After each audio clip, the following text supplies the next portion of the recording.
दिल्ली के विधानसभा चुनाव से राजधानी की राजनीति पर बड़ा असर देखने को मिल रहा है, क्योंकि इंडिया गठबंधन के दो बड़े नेता यानी लोकसभा में विपक्ष के नेता राहुल गांधी और आम आदमी पार्टी के राष्ट्रीय संयोजक अरविंद केजरीवाल अब आमने सामने आ गए हैं। निश्चित रूप से ये साफ है कि बीजेपी इससे खुश हो रही है। यहाँ यह बात भी दिलचस्प है कि 8 महीने पहले दिल्ली में हुए लोकसभा चुनाव में कांग्रेस और आम आदमी पार्टी ने मिलकर बीजेपी के खिलाफ चुनावी लड़ाई लड़ी थी, लेकिन अब पार्टियां आमने सामने आ गई हैं और एक दूसरे पर निशाना साध रही हैं। अब जो दिल्ली में चुनाव का माहौल है लगातार गर्माता चला जा रहा है।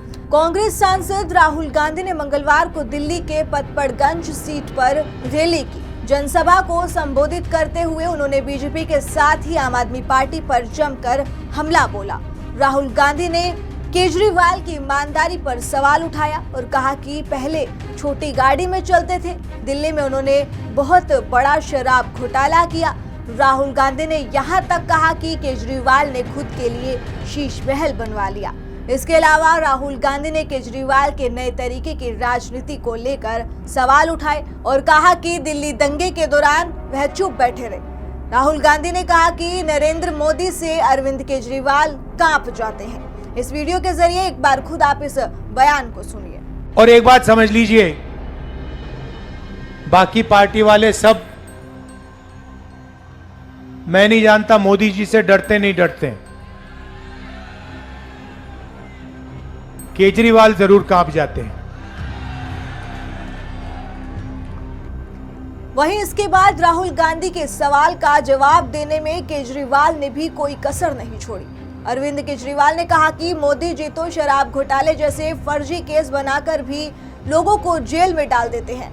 आप और आपका परिवार नेशनल हेराल्ड जैसे ओपन एंड शट केस में अभी तक गिरफ्तार क्यों नहीं हुआ?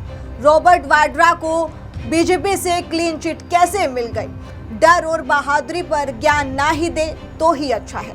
देश जानता है कि कौन कायर है और कौन बहादुर। राहुल गांधी पर केजरीवाल के हमले यही नहीं रुके। सोशल मीडिया प्लेटफॉर्म एक्स पर एक अन्य पोस्ट में उन्होंने कहा, लोग पूछ रहे हैं कि राहुल गांधी राजमहल पर चुप क्यों है। आज राहुल गांधी ने दिल्ली में पूरा बीजेपी वालों का भाषण दोहराया। जनता को बता दो कि बीजेपी और कांग्रेस में क्या समझौता हुआ है। राहुल गांधी ने जनसभा में कहा, केजरीवाल साफ राजनीति की बात करने आए थे। उनके पास छोटी सी कार थी, अब वो शीश महल में रहते हैं। जब गरीबों को उनकी जरूरत पड़ी तो वह कहीं नहीं दिखे। जब दिल्ली में हिंसा हुई और अल्पसंख्यकों को उनकी जरूरत थी तब वो उनके साथ खड़े नहीं हुए। साफ राजनीति करूंगा बोलकर उन्होंने दिल्ली में सबसे बड़ा शराब घोटाला किया। तमाम तरह की अटकलें, बयानबाजी, एक दूसरे पर वार पलटवार किए जा रहे हैं। फिलहाल इस मामले को देखकर जहां तक पता लग पाया है कि मामला काफी गर्माता जा रहा है। अब देखना ही है कि आखिर ये मामला और बढ़ता है या फिर इस मामले पर कुछ समझौता निकल कर आता है। फिलहाल आज की जानकारी में बस इतना ही। ऐसे ही तमाम जानकारी पाने के लिए जुड़े रहिए केशव टाइम्स पर।